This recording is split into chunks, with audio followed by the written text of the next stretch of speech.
नमस्कार student. Welcome to 50 current affair question of सितंबर month. आइए मेरे साथ one to one in question को एनालिसिस करेंगे। क्वेश्चन फर्स्ट, वर्ष 2022 का टी20 एशिया कप टूर्नामेंट किस देश की टीम ने जीता है? श्रीलंका के द्वारा जीता गया है। श्रीलंका क्रिकेट बोर्ड के द्वारा इसका आयोजन दुबई के दुबई इंटरनेशनल स्टेडियम में किया गया था। टी20 एशिया कप का फाइनल मैच 11 सितंबर को खेला गया था, जहां श्रीलंका ने पाकिस्तान को 23 रन से हरा दिया। टी20 एशिया कप के इतिहास में सबसे ज्यादा मैच भारत के द्वारा जीते गए, 7 बार जीत चुका है। श्रीलंका में यह मैच इसलिए नहीं किया गया था क्योंकि वहां पर फाइनेंशियल क्राइसिस चल रहा था, वहां की सरकार को बर्खास्त कर दिया गया। तो वहां श्रीलंका के क्रिकेट कंट्रोल बोर्ड ने यह निर्णय लिया कि इसका आयोजन दुबई में किया जाएगा। बाद में विक्रम रानिल सिंघे के नेतृत्व में श्रीलंका की नई सरकार का गठन हुआ और श्रीलंका में एक फाइनेंशियल स्टेबिलिटी बनाए रखने के लिए इंटरनेशनल मॉनेटरी फंड के द्वारा 2.9 अरब बिलियन डॉलर का लोन को अप्रूवल दिया है। आइए नेक्स्ट क्वेश्चन। भारत में पहली नाइट स्काई सेंचुरी किस राज्य या केंद्र शासित प्रदेश में स्थापित की जाएगी? लद्दाख में। यह नाइट स्काई सेंचुरी लद्दाख के चांगथांग वन्य जीव अभ्यारण्य में स्थापित की जाएगी। लद्दाख के बारे में कुछ महत्वपूर्ण जानकारियों को इस डबल स्टार लाइन में समझते हैं। 31 अक्टूबर 2019 को लद्दाख भारत का सबसे बड़ा केंद्र शासित प्रदेश बना। डिप्टी गवर्नर हैं। लद्दाख का स्टेट एनिमल यानी कि राज्य पशु हिमतेंदुआ है और state bird black naked crane है। लद्दाख के पुगा गांव में भारत का पहला जियोथर्मल पावर प्लांट भूतापीय परियोजना स्थापित की गई है। लद्दाख की ही सोमरोरी लेक और सोकर लेक यानी कि दोनों ही झीलों को रामसर वेटलैंड की सूची में भी शामिल किया जा चुका है। ये सारी बातें एग्जाम पर्पस से मोस्ट इंपोर्टेंट है, इनको अच्छे से लर्न करके रखिएगा स्टूडेंट, किसी भी आने वाले नेक्स्ट कंपटीशन के एग्जाम के लिए। क्वेश्चन नंबर 3, 5 सितंबर 2022 को प्राइम मिनिस्टर नरेंद्र मोदी ने पीएम श्री योजना लॉन्च की है। यह योजना किससे संबंधित है? स्कूलों को अपग्रेड करने से, स्कूलों को उन्नत बनाना इस योजना का मुख्य उद्देश्य है भारत सरकार का। यह योजना पूरे भारत में 14,500 पुराने स्कूलों को अपग्रेड करने के लिए लॉन्च की गई है।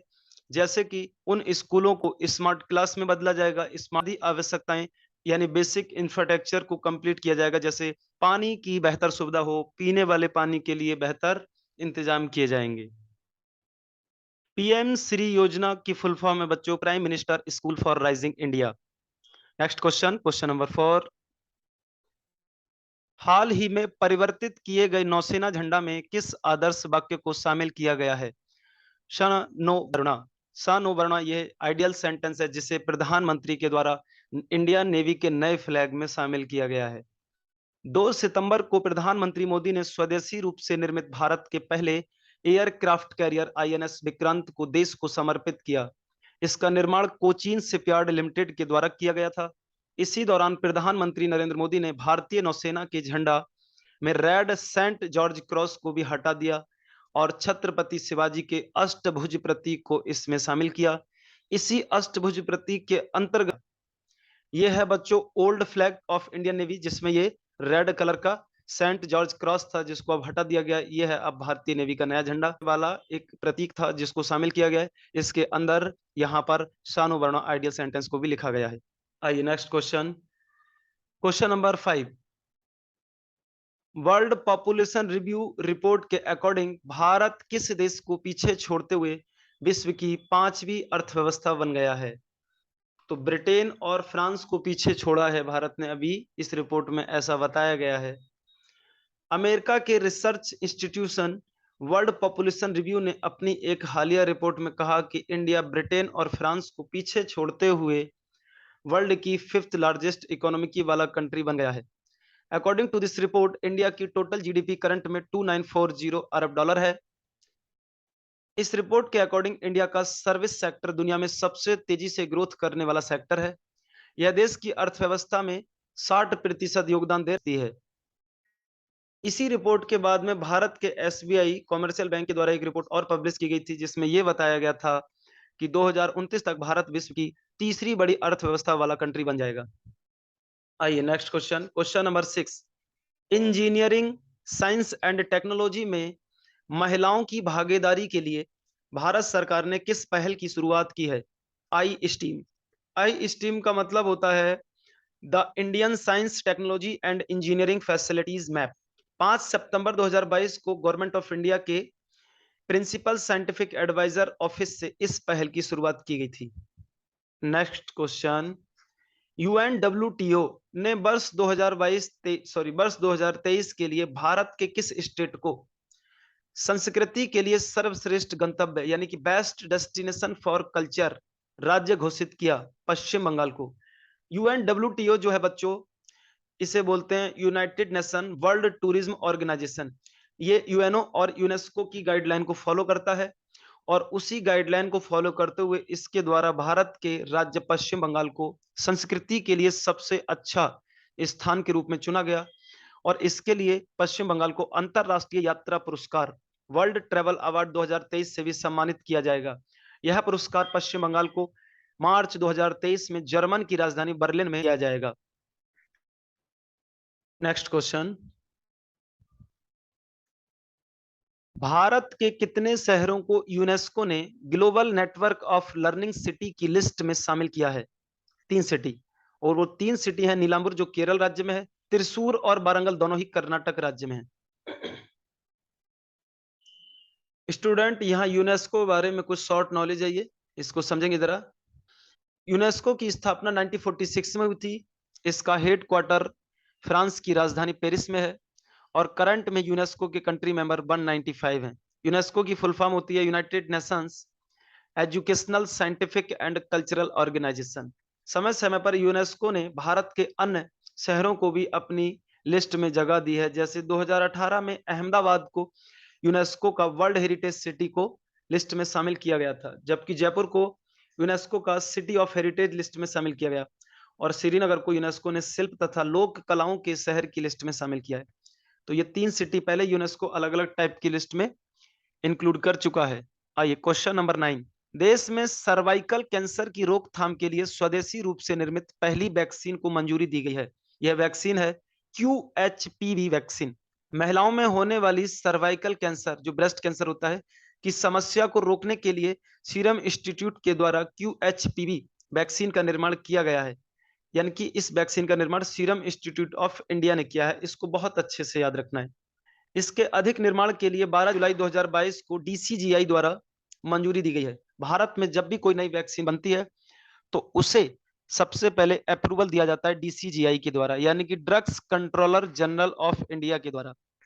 यहां पर जो नई वैक्सीन है QHPV, इसकी फुल फॉर्म देख लेंगे, क्वाड्रिवेलेंट ह्यूमन पैपिलोम वायरस वैक्सीन। आइए कुछ शॉर्ट नॉलेज पढ़ते हैं सीरम इंस्टीट्यूट के बारे में। सीरम इंस्टीट्यूट की स्थापना साइरस पूनावाला के द्वारा 1966 में महाराष्ट्र के पुणे में की गई थी। वर्तमान में सीरम इंस्टीट्यूट के CEO अदार पूनावाला हैं। नेक्स्ट क्वेश्चन, हाल ही में ब्रिटेन के तीसरी महिला प्रधानमंत्री के रूप में किसे नियुक्त किया गया है? लीज ट्रेस को। लीज ट्रेस ब्रिटेन की 56वीं और महिला के रूप में तीसरी प्रधानमंत्री होंगी। यह कंजर्वेटिव पार्टी से संबंधित है। इनसे पहले महिला के रूप में मार्गरेट थैचर और थ्रेसर के द्वारा प्रधानमंत्री के पद पर कार्य किया जा चुका है। लीज को प्रधानमंत्री होने की शपथ वहां की महारानी एलिजाबेथ सेकंड के द्वारा दिलाई गई थी और एक महत्वपूर्ण घटना होती है, उसके कुछ ही दिन बाद महारानी एलिजाबेथ का 96 वर्ष की उम्र में 8 सितंबर को देहांत हो जाता है। तत्पश्चात ब्रिटेन का नया राजा उनके पुत्र चार्ल्स सेकंड को बनाया जाता है। Next question, question number 11। Pharmaceutical department ने बल्क ड्रग पार्क संवर्धन स्कीम के थ्रू कितने राज्यों में बल्क ड्रग पार्क स्थापित करने को मंजूरी दी है? 3 राज्य, हिमाचल प्रदेश, गुजरात और आंध्र प्रदेश। भारत में पहला बल्क ड्रग पार्क कहां लगाया जाएगा? हिमाचल प्रदेश में। भारत सरकार के डिपार्टमेंट फार्मास्यूटिकल्स ने पहला बल्क ड्रग पार्क को हिमाचल प्रदेश में स्थापित करने की मंजूरी दी है।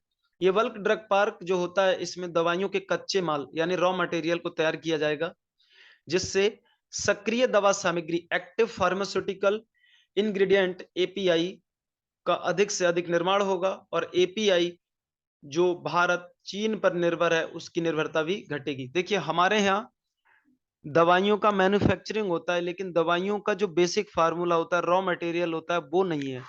रॉ मटेरियल हम जो सेल मतलब रॉ मटेरियल जो हम बाय करते हैं वो चाइना से करते हैं। तो अब जब रॉ मटेरियल इंडिया में ही बनने लगेगा तो फिर क्या होगा कि हमारी जो डिपेंडेंसी है चाइना पर वो घट जाएगी और हम एक नए भारत में नए निर्माण के लिए काम करना शुरू करेंगे। प्रत्येक वर्ष किस तिथि को अंतरराष्ट्रीय साक्षरता दिवस मनाया जाता है? इंटरनेशनल लिटरेसी डे प्रत्येक वर्ष 8 सितंबर को मनाया जाता है।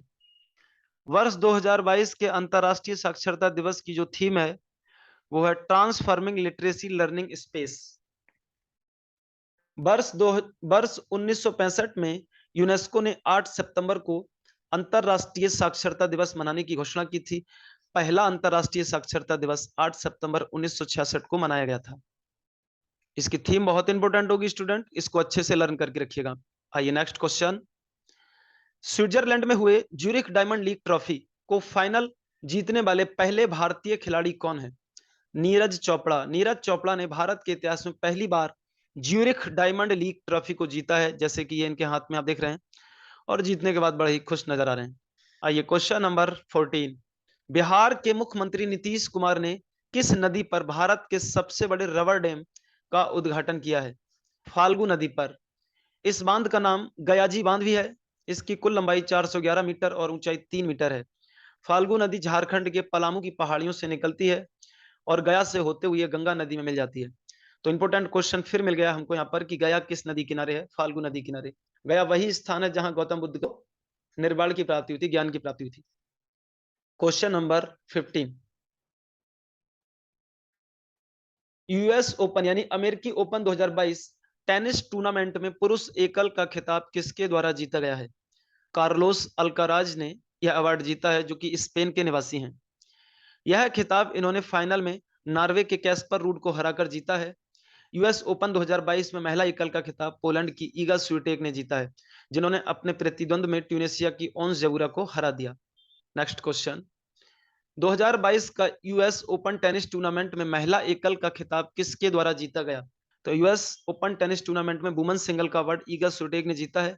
ईगा स्विटेक ये आप देख रहे होंगे और इनके हाथ में ये अवार्ड है। ये पोलैंड की रहने वाली है। इस मैच में इन्होंने अपने अगेंस्ट ट्यूनेशिया की ओंस जबूरा को हराया था। Question number 17। किस राज्य सरकार ने भारत के पहले वन विश्वविद्यालय को स्थापित करने की मंजूरी दी है? तेलंगाना राज्य सरकार ने, यानी कि भारत में पहला फॉरेस्ट यूनिवर्सिटी तेलंगाना राज्य में स्टेब्लिश किया जाएगा। इसलिए तेलंगाना गवर्नमेंट ने हैदराबाद में forest college and research institute को फॉरेस्ट यूनिवर्सिटी में डेवलप करने के लिए फैसला लिया है। इसके लिए तेलंगाना विधानसभा ने वानिकी विश्वविद्यालय अधिनियम 2022 को मंजूरी दी है। अब रूस और चीन में वन विश्वविद्यालय होने के बाद भारत में विश्व का तीसरा वन विश्वविद्यालय होगा। भारत में कुछ ऐसे महत्वपूर्ण यूनिवर्सिटी स्टेब्लिश किए गए जो अपने आप में यूनिक हैं, जैसे भारत का पहला वाटर यूनिवर्सिटी राजस्थान में, भारत का पहला डिजिटल यूनिवर्सिटी केरला में, भारत के बाहर पहला योग यूनिवर्सिटी लॉस एंजल्स में जो कि अमेरिका में है। आइए क्वेश्चन नंबर 18। स्टूडेंट बहुत ही बारीकियों से बातों को समझते चलेंगे और साथ ही साथ में ये लर्न करते चलेंगे, क्योंकि बच्चों आने वाले किसी भी एग्जाम के लिए ये मोस्ट इंपोर्टेंट क्वेश्चन है सितंबर मंथ के। सो स्टूडेंट क्वेश्चन नंबर 18 को देखेंगे। किस देश की फुटबॉल टीम ने सैफ अंडर 17 अवार्ड जीता है? भारत ने सैफ अंडर 17 खेल के दौरान 14 सितंबर को कोलंबो में नेपाल को 4-0 से हराया था और यह फुटबॉल चैंपियनशिप का अवार्ड जीता है। सैफ का मतलब होता है south Asia football federation. Question number 19। दुनिया के सबसे बड़े इनोवेशन सेंटर टी हब 2.0 का उद्घाटन किस शहर में किया गया है? ये एक इनोवेशन सेंटर बिल्डिंग है जो पूरा एक बहुत बड़े एरिया में बना हुआ है पार्क के बतौर पर। हैदराबाद में टी हब यानी कि टेक्नोलॉजी हब की शुरुआत 2015 में हुई थी। अब 7 साल बाद 2022 में इसके दूसरे चरण की शुरुआत की गई है। टी हब कंपनियों को कार्यालय और बैठकों के लिए किराए पर जगह देता है और टेक्नोलॉजी के सेक्टर में स्टार्टअप कंपनियों को एडवाइजर और निवेशकों के साथ में कनेक्टिविटी जैसी सर्विस प्रोवाइड करता है। जैसे बच्चों आपने सुना होगा दिल्ली का कनॉट प्लेस, दिल्ली के कनॉट प्लेस में ऑफिस वगैरह किराए पर दिए जाते हैं। ऐसे ही ये जो टी हब सेंटर है, इसमें जितनी भी स्टार्टअप्स कंपनियां हैं या टेक्नोलॉजी से रिलेटेड कंपनियां, उनको ऑफिस प्रोवाइड करने के लिए जगह दी जाएगी। ये आप देख रहे होंगे एक बहुत बड़ी बिल्डिंग है, पूरा सेक्टर है ये सारी बिल्डिंग्स टी हब के रूप में विकसित की गई हैं। राष्ट्रीय खाद्य सुरक्षा अधिनियम के द्वारा राज्य सूचकांक 2022 में किस राज्य ने शीर्ष स्थान पर रैंक हासिल किया है? तो देखिए एक स्टेट इंडेक्स 2022 है जिसे फूड सिक्योरिटी एक्ट के द्वारा प्रेजेंट किया जाता है, और इस इंडेक्स में फर्स्ट रैंक उड़ीसा को मिला है। यानी कि उड़ीसा भारत का ऐसा पहला राज्य है जो खाद्य सुरक्षा अधिनियम के तहत अपने राज्य के निवासियों को, ठीक है ना, राशन बहुत आसानी से और सरलतम रूप से उपलब्ध कराने वाला है। जबकि इस प्रक्रिया में दूसरा नाम जो मिलता है वो उत्तर प्रदेश का मिलता है। इसी के संबंध में जून में एक बहुत ही इंपॉर्टेंट इंडेक्स आया, उसके बारे में पढ़ लेते हैं। ये नीचे कुछ दूसरी लाइन है बच्चों। फसाई द्वारा प्रकाशित 2022 के राज्य खाद्य सुरक्षा सूचकांक स्टेट फूड सिक्योरिटी इंडेक्स में पहला रैंक तमिलनाडु को मिला था। ये इंडेक्स जून में आया था। फसाई की स्थापना 2011 में हुई है। प्रत्येक वर्ष 7 जून को विश्व खाद्य दिवस मनाया जाता है। वर्ल्ड फूड डे कब मनाया जाता है? हर साल 7 जून को सेलिब्रेट किया जाता है। कौन सा शहर, क्वेश्चन नंबर 21, कौन सा शहर 2023 में विश्व स्तरीय शॉपिंग फेस्टिवल का आयोजन करेगा? यानी कि वर्ल्ड लेवल पर एक बहुत बड़े शॉपिंग फेस्टिवल का आयोजन किया जाएगा 2023 में केंद्र शासित प्रदेश दिल्ली में। आइए अगला क्वेश्चन। 36वें राष्ट्रीय खेलों का आयोजन किस राज्य में किया जा रहा है? गुजरात राज्य में। कहां पर हो रहा है ये? गुजरात राज्य में, ठीक है ना, इसको ध्यान रखिएगा। 28 सितंबर से 10 अक्टूबर तक गुजरात में 6 शहरों में 36वें राष्ट्रीय खेलों का आयोजन किया जाएगा, और इसमें कुल खेलों की संख्या भी कितनी है? 36 है। इसका इनॉग्रेशन प्राइम मिनिस्टर ने अहमदाबाद के नरेंद्र मोदी स्टेडियम में किया। ये नरेंद्र मोदी स्टेडियम भारत का सबसे बड़ा स्टेडियम है, जबकि विश्व का दूसरा बड़ा स्टेडियम है। इसका पुराना नाम था मोन्टेरा स्टेडियम या सरदार पटेल स्टेडियम। भारत में से पहले राष्ट्रीय खेलों का आयोजन 2015 में केरल में हुआ था। इस वर्ष राष्ट्रीय खेलों का जो शुभांकर है, जो मास्कट है, वो सावज है, और इसकी टैगलाइन है एकता के लिए खेल। तो सावज जैसे आप देख रहे होंगे, ये लोग यहाँ खड़े हुए हैं, प्राइम मिनिस्टर जी हैं, और इनके पीछे ये शेर का लोगो बना हुआ है, ठीक है ना। आइए क्वेश्चन 23, सावज शेर के बच्चे को कहते हैं। प्राइम किसके द्वारा लॉन्च किया गया? राष्ट्रपति के द्वारा। राष्ट्रपति जी ने भारत में 2025 तक टीबी उन्मूलन का लक्ष्य निर्धारित करने के लिए प्रधानमंत्री टीबी मुक्त भारत अभियान की शुरुआत की है। इस दौरान राष्ट्रपति जी ने निक्षय 2.0 पोर्टल भी लॉन्च किया। प्रत्येक वर्ष 24 मार्च को वर्ल्ड टीबी डे मनाया जाता है। टीबी को क्षय रोग या तपेदिक रोग या यक्षमा भी कहा जाता है। टीबी माइकोबैक्टीरियम ट्यूबरक्लोसिस नामक बैक्टीरिया की वजह से होता है। टीबी से बॉडी में सबसे ज्यादा इफेक्टेड होने वाले पार्ट फेफड़े होते हैं। क्वेश्चन नंबर 24, किस राज्य में किबुथु सैन्य चौकी का नाम बदलकर जनरल बिपिन रावत के नाम पर रख दिया गया है? अरुणाचल प्रदेश में। देखिए अरुणाचल प्रदेश जो है, ठीक है ना, बिंदु है ना, यहाँ इसी पूर्वी बिंदु को भारत का किबुथु पॉइंट कहा जाता है। और इस किबुथु गांव में एक छोटा सा गांव है जहां इस चौकी को जनरल बिपिन रावत के नाम पर नाम दे दिया गया है। जनरल बिपिन रावत की पिछले साल दिसंबर 2021 में तमिलनाडु के कुन्नूर में हेलीकॉप्टर के क्रैश हो जाने से मृत्यु हो गई थी। आइए कुछ शॉर्ट नॉलेज पढ़ते हैं। अरुणाचल प्रदेश की लोहित घाटी में बसा छोटा सा गांव किबुथु भारत का सबसे ईस्टर्न पॉइंट है। यहाँ अरुणाचल प्रदेश के सीएम पेमा खांडू ने 22 किलोमीटर एक लंबी सड़क का नाम भी जनरल बिपिन रावत के नाम पर रख दिया है, और यहाँ उनकी एक स्टैच्यू का भी इनॉग्रेशन किया गया। लेकिन हाल ही में न्यूज में आपने सुना होगा बच्चों कि 28 सितंबर को लेफ्टिनेंट जनरल अनिल चौहान को अब उत्तराखंड राज्य के हैं। देखिए पहले सीडीएस जनरल बिपिन रावत भी उत्तराखंड से थे, और दूसरे सीडीएस अनिल चौहान भी उत्तराखंड से हैं। आइए क्वेश्चन नंबर 25, 2022 के प्रो कबड्डी लीग का 8वां सीजन किस टीम के द्वारा जीता गया था? दबंग दिल्ली के द्वारा। तो दबंग दिल्ली ने 2022 के प्रो कबड्डी लीग का 8वां सीजन जीता था, जिसमें उसने पटना पायरेट्स को हराकर यह खिताब जीता है। जबकि 2022 में ही कबड्डी लीग का 9वां सीजन 7 अक्टूबर से पुणे और बेंगलोर में खेला जाएगा। आइए अगला क्वेश्चन, 2022 का आईपीएल इंडियन प्राइमरी लीग किस टीम के द्वारा जीता गया? गुजरात टाइटल के द्वारा। गुजरात टाइटल ने अपने अगेंस्ट राजस्थान रॉयल टीम को हरा दिया था। इस आईपीएल में मैन ऑफ द मैच का अवार्ड हार्दिक पांड्या को मिला और मैन ऑफ द सीरीज का अवार्ड जोस बटलर को दिया गया। नेक्स्ट क्वेश्चन 27, के वेणुगोपाल के स्थान पर किसे भारत का नया महान्यायवादी अटॉर्नी जनरल नियुक्त किया गया है? मुकुल रोहतगी के लिए। मुकुल रोहतगी 1 अक्टूबर से अपना कार्यभार संभालेंगे। वे भारत के 15वें महान्यायवादी हैं। इससे पहले भी वे 2014 से 17 तक भारत सरकार के महान्यायवादी रह चुके हैं। महान्यायवादी जो होता है ये एडवोकेट ऑफ गवर्नमेंट होता है। महान्यायवादी जो होता है वो केंद्र सरकार का वकील होता है और ये फर्स्ट लॉ ऑफिसर भी होता है ऑफ इंडिया। भारत का पहला कानूनी अधिकारी भी होता है। इसे केंद्र सरकार अपने वकील के रूप में सुप्रीम कोर्ट में नियुक्ति देती है और यह सुप्रीम कोर्ट में सेंट्रल गवर्नमेंट की तरफ से पक्ष की सुनवाई करता है। इसकी सलाह के लिए सॉलिसिटर जनरल होता है एंड अन्य सॉलिसिटर होते हैं। नेक्स्ट क्वेश्चन, सिंधु सभ्यता के किस पुरास्थल को विश्व का सबसे बड़ा संग्रहालय के रूप में विकसित किया जाएगा? यानी वर्ल्ड का सबसे बड़ा म्यूजियम के रूप में डेवलप किया जाएगा राखीगढ़ी को। राखीगढ़ी जो है वो हरियाणा में है।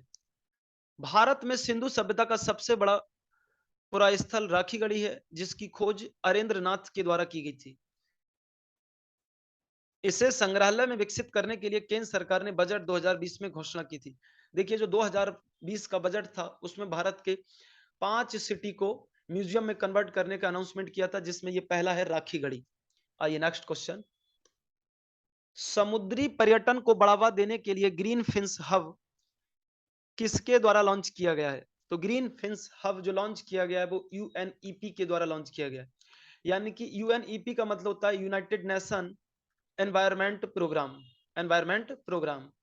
ग्रीन फिंस हब वैश्विक समुद्री पर्यटन को बढ़ावा देने वाला पहला डिजिटल प्लेटफॉर्म है। इसे यूएनईपी तथा यूनाइटेड किंगडम की द रीफ वर्ल्ड फाउंडेशन द्वारा शुरू किया गया है। क्वेश्चन नंबर 30, भारत का पहला सेमीकंडक्टर प्लांट किस स्टेट में एस्टेब्लिश किया जाएगा? गुजरात स्टेट में। कहां पर होगा ये? गुजरात स्टेट में। देखिए सेमीकंडक्टर क्या होता है, जैसे आप ये एक पिक्चर में प्लेट देख रहे होंगे, जैसे रेडियो टीवी मोबाइल होता है ना, उसमें इस टाइप की एक पिक्चर होती है जिसमें ये पूरा उसका ट्रांसमीटर लगा होता है, ठीक है ना। तो हम बात करें इसका डेवलपमेंट जो होता था वो चाइना में होता था और भारत चाइना से ही इंपोर्ट करता था। लेकिन चाइना से पिछले साल 2 साल से हमारा रिलेशन बहुत खराब चल रहा है, तो हमने सेमीकंडक्टर के इंपोर्ट के लिए ताइवान से समझौता किया और बाद में ताइवान की एक कंपनी है फॉक्सकॉन, ठीक है ना, और भारत की एक कंपनी है वेदांता, दोनों ने इस बात पर सहमति जुटा ली कि हम सेमीकंडक्टर प्लांट को भारत में भी स्टेब्लिश करेंगे और यह पहला सेमीकंडक्टर प्लांट भारत के गुजरात राज्य के अहमदाबाद शहर में स्थापित किया जाएगा। आइए क्वेश्चन नंबर 31, 21 सितंबर 2022 को मिनिस्ट्री फाइनेंस ने किसे महारत्न कंपनी का दर्जा दिया है? तो नई महारत्न कंपनी का स्टेटस मिला है ग्रामीण विद्युतीकरण निगम को, यानी कि रूरल इलेक्ट्रिसिटी कॉर्पोरेशन के लिए, ठीक है ना। पिछले साल हम बात करें कुल महारत्न कंपनियां जो थी 10 हुआ करती थी, तो जिसमें आरईसी को महारत्न कंपनी का दर्जा दिया गया। तो अब कितनी हो गई महारत्न कंपनियां? 12, और 12 ही नवरत्न कंपनियां हैं। महारत्न कंपनी बनने के लिए किसी कंपनी का सालाना टर्नओवर 25 करोड़ से अधिक का होना चाहिए तथा 3 वर्षों में शुद्ध लाभ 5,000 करोड़ से अधिक का होना चाहिए। यानी नेट प्रॉफिट इतना हो और टोटल नेटवर्थ 25,000 करोड़ की होनी चाहिए। आइए क्वेश्चन नंबर 32, रिसेंटली सेबी ने सोशल स्टॉक एक्सचेंज की स्थापना को मंजूरी दी है। इसका प्रावधान किस वर्ष के बजट में प्रस्तुत किया गया था? बजट 2019-20 में इसे शामिल किया गया था। सोशल स्टॉक एक्सचेंज क्या है, आइए समझते हैं इसके बारे में। सोशल स्टॉक एक्सचेंज पर गैर लाभकारी संगठन यानी कि नॉन प्रॉफिटेबल ऑर्गेनाइजेशन को लिस्टेड किया जाता है। सूची होती है बहुत सारी। अगर कोई कंपनी इस एक्सचेंज पर लिस्ट होना चाहती है तो पहले उसे अपना रजिस्ट्रेशन एनपीओ के तौर पर कराना होगा, नॉन प्रॉफिटेबल के तौर पर कराना होगा। इसका उद्देश्य है सामाजिक उद्यमियों, सोशल एंटरप्राइजेस के लिए सामाजिक कार्य और समाज को लाभ पहुंचाने के लिए फंड जुटाना। चलिए नेक्स्ट क्वेश्चन, केंद्रीय गृह मंत्री अमित शाह ने किस राज्य में ब्रू आदिवासियों के पुनर्वास के लिए ब्रू समझौता लागू करने पर सहमति व्यक्त की है? तो केंद्रीय गृह मंत्री ने किस राज्य में, यानी कि त्रिपुरा राज्य में, ठीक है ना, ब्रू आदिवासियों का रिहैबिटेशन किया जाएगा। देखिए बहुत महत्वपूर्ण जानकारी है आपको यहाँ पर। ब्रू आदिवासियों को रियांग जनजाति के नाम से भी जानते हैं। यह मूल रूप से मिजोरम के आदिवासी हैं, मिजोरम के ट्राइबल है ये। 1997 में मिजोरम में ब्रू आदिवासियों पर हमले हुए जा बस गए, जहां इन्हें अनेक अस्थायी शिविरों में रखा गया, टेंट वगैरह में। लेकिन बाद में केंद्र सरकार और राज्य सरकार ने इन्हें पक्के मकान और स्थायी बतौर निवास करने के लिए योजना बनाई 2020 में, ब्रू एग्रीमेंट। और उसी ब्रू एग्रीमेंट को इम्प्लीमेंट किया जा रहा है और इनको परमानेंट रिहैबिटेशन किया जा रहा है। Question number 34, world dairy summit, विश्व डेयरी सम्मेलन का आयोजन किस शहर में किया गया? नोएडा में। इस सम्मेलन का उद्घाटन श्री नरेंद्र मोदी के द्वारा किया गया था। इस सम्मेलन की थीम थी पोषण और आजीविका के लिए डेयरी। भारत में पहले विश्व डेयरी सम्मेलन का आयोजन 1974 में किया गया था और भारत दूध के उत्पादन में विश्व में सबसे अग्रणी देश है। आइए क्वेश्चन नंबर 35, सर्बिया के बेलग्रेड में हुए विश्व कुश्ती चैंपियनशिप में किस भारतीय महिला खिलाड़ी ने पहली बार 2 मेडल जीते हैं? विनेश फोगाट ने, यानी कि पहली बार विनेश फोगाट के द्वारा 2 मेडल जीते गए हैं। और ये जो विनेश फोगाट हैं, ठीक है ना, वर्ल्ड चैंपियनशिप में 2 मेडल जीतने वाली भारत की पहली महिला होंगी। इनको बहुत अच्छे से लर्न करके रखिएगा, मोस्ट इंपोर्टेंट क्वेश्चन है ये। आइए क्वेश्चन नंबर 36, रिसेंटली किसे इटली की पहली महिला प्रधानमंत्री के रूप में चुना गया है? यानी first prime minister of Italian, ठीक है ना, किसे इलेक्ट किया गया है? जॉर्जिया मेलानी को। देखिए इटली में अभी तक कोई भी वुमेन कभी भी प्राइम मिनिस्टर नहीं रही थी, पहली बार जॉर्जिया मेलानी इटली की वुमेन प्राइम मिनिस्टर होंगी। ये ब्रदर्स ऑफ इटली पार्टी की नेता हैं। वर्तमान में इटली के राष्ट्रपति सर्जियो मोटरेला हैं। इटली की राजधानी को रोम कहते हैं। यहाँ की करेंसी यूरो है और रोम में ही विश्व खाद्य एवं कृषि संगठन है, यानी कि World Food and Agriculture Organization भी है। आइए अगला question number 37, Blue Craft Digital Foundation के द्वारा लिखित अंबेडकर एंड मोदी नामक पुस्तक का विमोचन किसने किया है? तो अनुराग ठाकुर के द्वारा, नागरिक उड्डयन मंत्री अनुराग, सॉरी सूचना प्रसारण मंत्री अनुराग ठाकुर के द्वारा। सामाजिक संगठन ब्लू क्राफ्ट डिजिटल फाउंडेशन द्वारा अंबेडकर एंड मोदी पुस्तक की रचना की गई है।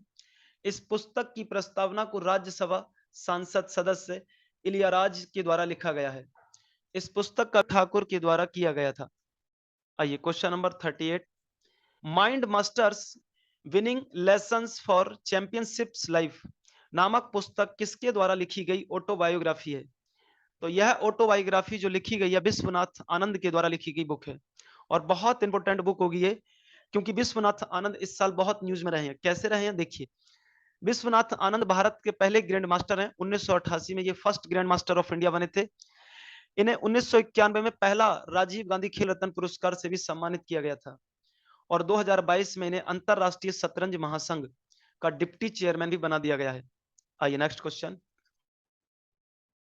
सीबीआई ने बाल यौन शोषण सामग्री child sexual abuse material CSA अभियान की शुरुआत की है। ऑपरेशन मेघचक्र, यानी कि ऑपरेशन मेघचक्र सीबीआई के द्वारा संचालित किया गया और इसका मकसद है कि भारत में बाल यौन शोषण से संबंधित सामग्री के विस्तार को रोकना। Question number 40, recently computer emergency response team India CERTIN ने 13 दिन संचालन किया था। सिनर्जी, देखिए सिनर्जी जो है वो एक प्रकार का साइबर सिक्योरिटी एक्सरसाइज थी जिसे भारत की कंप्यूटर इमरजेंसी रिस्पांस टीम ने दुनिया भर के 13 देशों के साथ मिलकर चलाया था। आइए नेक्स्ट क्वेश्चन, हाल ही में चर्चा में रहा बथुकम्मा त्योहार किस राज्य में मनाया जाता है? तो बथुकम्मा फेस्टिवल जो है वो तेलंगाना में मनाया जाता है और इसे आंध्र प्रदेश में भी सेलिब्रेट किया जाता है। जब 2014 में तेलंगाना एक नया राज्य बना था, उसके बाद से ही बथुकम्मा त्योहार को राज्य त्योहार के रूप में मनाए जाने की घोषणा की गई।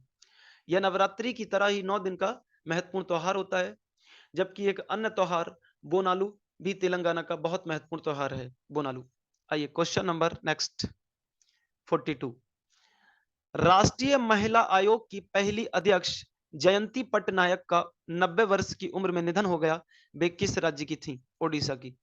तो जयंती पटनायक उड़ीसा की थी और इन्हें नेशनल वुमेन कमीशन का पहला चेयरमैन भी अपॉइंटेड किया गया था। इनके हस्बैंड उड़ीसा के मुख्यमंत्री भी रह चुके हैं। आइए क्वेश्चन नंबर 43। राष्ट्रपति द्रौपदी मुर्मू ने 30 सितंबर 2022 को किसे वर्ष 2020 के दादा साहेब फाल्के पुरस्कार से सम्मानित किया है? तो दादा साहेब फाल्के पुरस्कार 2020 जो दिया गया है वो इस साल अभिनेत्री आशा पारेख को दिया गया है, जबकि पिछले साल 2019 का दादा साहेब फाल्के पुरस्कार रजनीकांत को दिया गया था। यह पुरस्कार अमिताभ बच्चन वगैरह को भी दिया जा चुका है। दादा साहेब फाल्के पुरस्कार देने की शुरुआत 1969 में हुई थी। इसमें पहली बार यह अवार्ड अभिनेत्री देविका रानी को दिया गया था। ये क्वेश्चन नंबर 44। बेंगलुरु के 15 वर्षीय प्रणव आनंद ने रोमानिया में आयोजित विश्व युवा शतरंज चैंपियनशिप में 2500 ELO रेटिंग पार कर भारत के कौन से नंबर के ग्रैंड मास्टर बन गए हैं? तो अब प्रणव आनंद होंगे भारत के 76वें नंबर के ग्रैंड मास्टर। देखिए पिछले महीने की करंट अफेयर में जब मैंने पढ़ाया था यही क्वेश्चन, तो उसमें बताया गया था कि बी प्रणव भारत के 75वें ग्रैंड मास्टर बने और अगले महीने में यानी इस महीने में बच्चों प्रणव आनंद भारत के 76वें ग्रैंड मास्टर बन गए हैं। तो आइए कुछ इंपोर्टेंट नीचे ग्रैंड मास्टर है इनको पढ़ लीजिए। 75 नंबर के ग्रैंड मास्टर जो कि अगस्त में बने थे बी प्रणव हैं, तमिलनाडु राज्य से बिलोंग करते हैं ये। 74वें ग्रैंड मास्टर राहुल श्रीवास्तव तेलंगाना से हैं और तमिलनाडु से हैं। 72वें मित्राव गुहा हैं जो कलकत्ता से हैं पश्चिम बंगाल राज्य में। आइए क्वेश्चन नंबर 45। राष्ट्रपति द्रौपदी मुर्मू ने हिंदुस्तान एरोनॉटिक्स लिमिटेड के क्रायोजेनिक इंजन निर्माण संयंत्र का शुभारंभ कहां किया है? बेंगलोर में। देखिए बेंगलोर में जो इंडिया का हिंदुस्तान एरोनॉटिक्स लिमिटेड कंपनी है इसी के द्वारा क्रायोजेनिक इंजन बनाया जाता है और इसने हाल ही में एक अपना बहुत बड़ा प्लांट लगाने की घोषणा की थी जिसका उद्घाटन राष्ट्रपति द्रौपदी मुर्मू ने किया है। क्रायोजेनिक इंजन का प्रयोग रॉकेट टेक्नोलॉजी में किया जाता है, रॉकेट को अंतरिक्ष में ले जाने के लिए। क्रायोजेनिक इंजन में लिक्विड हाइड्रोजन मेन फ्यूल के रूप में और लिक्विड ऑक्सीजन का प्रयोग किया जाता है। भारत में क्रायोजेनिक इंजन का निर्माण भारत में क्रायोजेनिक इंजन के निर्माण के लिए 1991 में रूस की अंतरिक्ष एजेंसी ग्लैब कॉस्मोस के साथ एक समझौता किया गया था और उसके बाद क्रायोजेनिक इंजन का 2010 में किया जो फेल रहा और जो सक्सेस रहा। आइए अगला क्वेश्चन। विश्व बौद्धिक संपदा संगठन यानी कि वर्ल्ड इंटेलेक्चुअल प्रॉपर्टी ऑर्गेनाइजेशन के द्वारा जारी ग्लोबल इनोवेशन इंडेक्स 2022 में भारत की रैंक क्या है? तो भारत की रैंक है इस साल 40, जबकि पिछले साल रैंक थी 46। तो 6 अंक हमने डाउन हो गई है इस रैंक में। तो बहुत महत्वपूर्ण उपलब्धि होगी ये भारत के लिए इस साल, क्योंकि पिछली बार 46 था, इस बार 40 है, यानी 6 रैंक हम नीचे आकर, ठीक है ना, एक बहुत ही महत्वपूर्ण पायदान को हासिल किया है। इस इंडेक्स में टोटल 132 कंट्री को शामिल किया गया था, जिसमें इंडिया 40वें नंबर पर और फर्स्ट नंबर पर स्विट्जरलैंड का नाम मिलता है। Question number 47। संयुक्त राष्ट्र विकास संगठन यानी कि UNDP United Nation Development Programme के द्वारा जारी ह्यूमन डेवलपमेंट इंडेक्स में भारत की रैंक क्या है? 132 रैंक। यानी कि इस साल के यूएनडीपी द्वारा जारी किया गया ह्यूमन डेवलपमेंट इंडेक्स में इंडियाज रैंक 132 है, जबकि 2021 में यही रैंक जो थी वो 131 थी। कौन सी थी? 131 रैंक थी, ध्यान रखिएगा। आइए अगला क्वेश्चन, क्वेश्चन नंबर 48। स्वच्छ सर्वेक्षण रिपोर्ट 2022 की रैंक में प्रथम स्थान किस राज्य को प्राप्त हुआ है? मध्य प्रदेश राज्य को, जबकि दूसरा स्थान छत्तीसगढ़ और तीसरा स्थान महाराष्ट्र को प्राप्त हुआ है इस रैंक में। Next question. स्वच्छ सर्वेक्षण रिपोर्ट 2022 की रैंक में प्रथम स्थान किस शहर को प्राप्त हुआ है? इंदौर को। इंदौर लगातार 6वीं बार भारत का सबसे स्वच्छ शहर घोषित किया गया, जबकि दूसरी रैंक सूरत और तीसरी रैंक नवी मुंबई को प्राप्त हुई है। आइए next question, last question. Time magazine के द्वारा जारी 100 उभरते नेताओं की सूची में किस एकमात्र भारतीय को शामिल किया गया है? आकाश अंबानी को, यानी कि ये भी लीडर की कैटेगरी में शामिल होने जा रहे हैं। आकाश अंबानी मुकेश अंबानी के पुत्र हैं ये, ठीक है ना। तो ये क्वेश्चन थे बच्चों 50 क्वेश्चन करंट अफेयर के, जो मेरे द्वारा आपके साथ में एनालिसिस किए गए इस वीडियो के माध्यम से। इसमें कुछ इंपॉर्टेंट डे हैं, इनको भी पढ़ लेते हैं स्टूडेंट। अंतरराष्ट्रीय लोकतंत्र दिवस, इंटरनेशनल डेमोक्रेटिक डे, 15 सितंबर को मनाया जाता है। वर्ल्ड ओजोन डे यानी विश्व ओजोन दिवस प्रत्येक, नेशनल पीस डे अंतरराष्ट्रीय शांति दिवस प्रत्येक वर्ष 21 सितंबर को मनाया जाता है। और विश्व राइनो यानी कि गैंडा दिवस 22 सितंबर को मनाया जाता है। विश्व मैरिन डे यानी वर्ल्ड मैरिन डे, विश्व समुद्री दिवस हर साल 24 सितंबर को मनाया जाता है। कब मनाया जाता है? इस अंतरराष्ट्रीय समुद्री संगठन की स्थापना 17 मार्च 1948 को लंदन में की गई और लंदन में ही इसका हेडक्वार्टर है।